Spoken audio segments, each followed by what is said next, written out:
seem like we feel the same. We love what we hate. We lie, but we know we can't widen. How to have a servant's heart. Hello friends, this is Yundel, and today's share is about having a servant heart. This is just a share from my own life experiences and of course from my own reading from the scripture. What it means having a servant heart. A servant is an obedient human being. Obedient, will follow the leader, listen to their employer, and something like that. And we must have a servant heart when we follow and obey God as well. To have an obedient heart, a servant heart, it needs humility. Be humble. Be who you are and acknowledge your own goodness in yourself. To be more humble, patience and tolerance, and more understanding of other situations. It's not easy to have a servant's heart because it needs so much patience. It needs so much understanding. It needs so much tolerance to live a life with a servant heart. It's not easy, but believe me, if you really want to live like a God-given life, a spiritual life, you must have a servant heart. I know it's not easy, but if we keep believing in God, knowing that we have to follow what is written in the scripture, believe me, we must create a servant heart.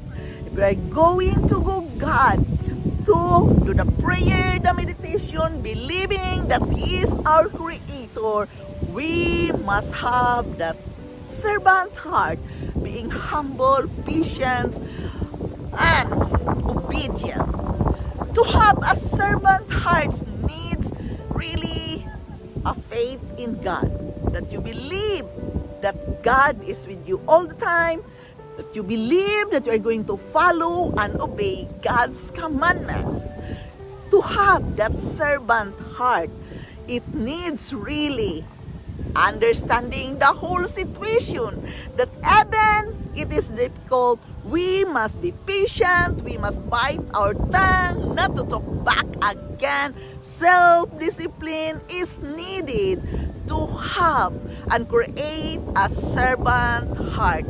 Yes, if we really want to live a godly lifestyle, we must have that servant heart. And to create that, you need to understand what is written in the scripture, living that God's like life. A servant heart. Having a servant heart means that no job is too small to be beneath us. Any way we can help is great.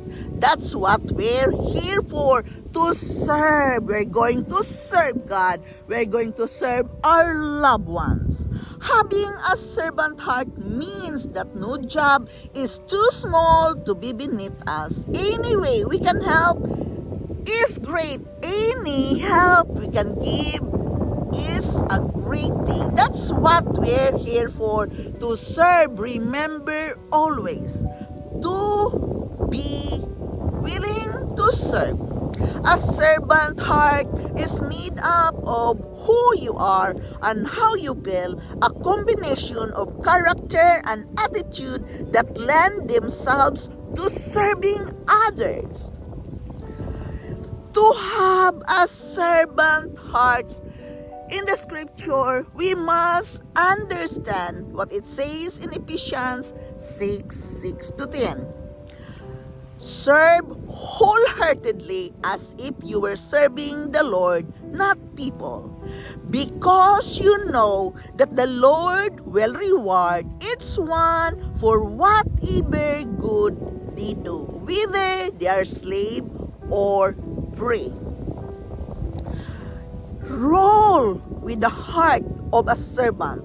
Serve with the heart of a king. That is about being obedient. We must understand the characteristics of a heart of a servant. One of the characteristics of a servant heart is empathy.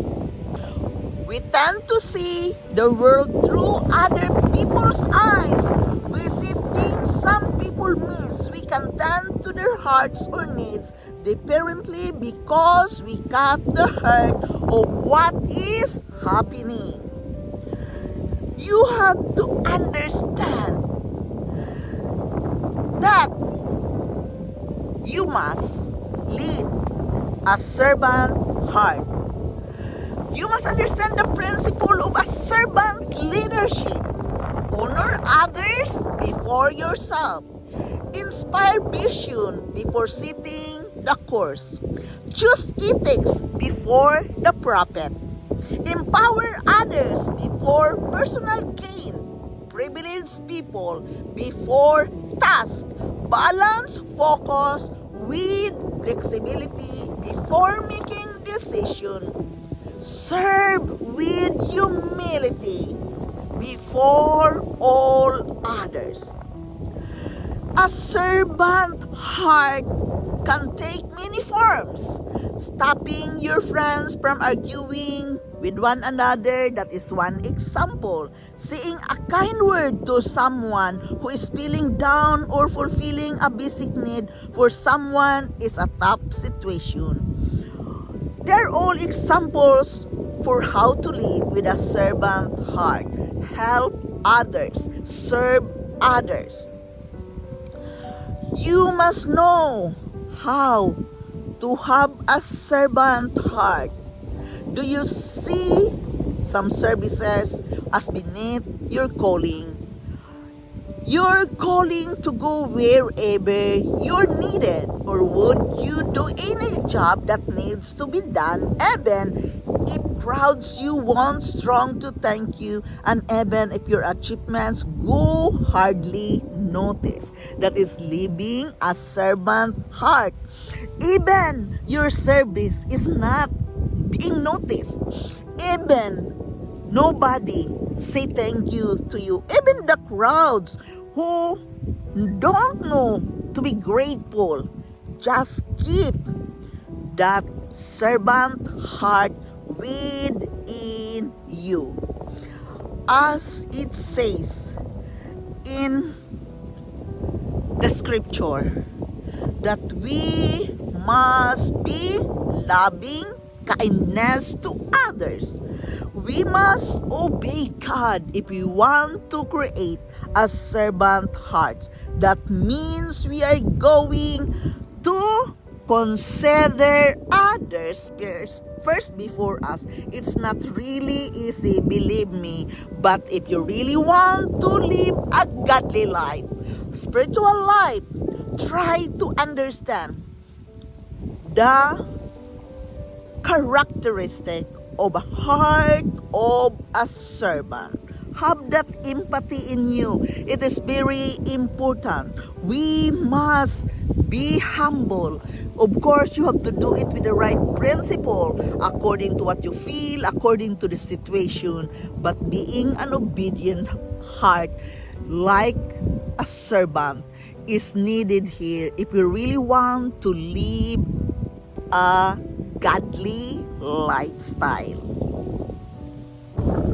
For me, in my own life situation, in my own life spiritual lifestyle, for me, having a servant heart, it is enough for me that I am respectful to others, that I serve others in my own terms, that I am humble, I am patient, I am understanding what other people needs and being helpful to others. Being humble is huge enough to have a servant heart. And of course, obeying what it says in the scripture. Live a godly lifestyle. What is written in the scripture. Self-discipline is needed here, and of course, being patient with yourself, being patient with others. Understand more, not only with yourself, understand more about others situation. Put your feet on other shoes, as this says. Being humble and being understanding is enough for me to have a servant heart, and of course obeying what is written in the scripture. Living in a godly lifestyle needs so much self-discipline, being aware of our own actions, being obedient even it seems not like that. You have to serve others, even nobody will be grateful of what you have done. Even nobody have noticed what you have helped, what you have done. It is having a servant heart. Don't mind them. The important thing is you have done your best to help others, to support others, and don't count it. This is Yundel. Thank you for listening. Thank you for dropping here in my channel.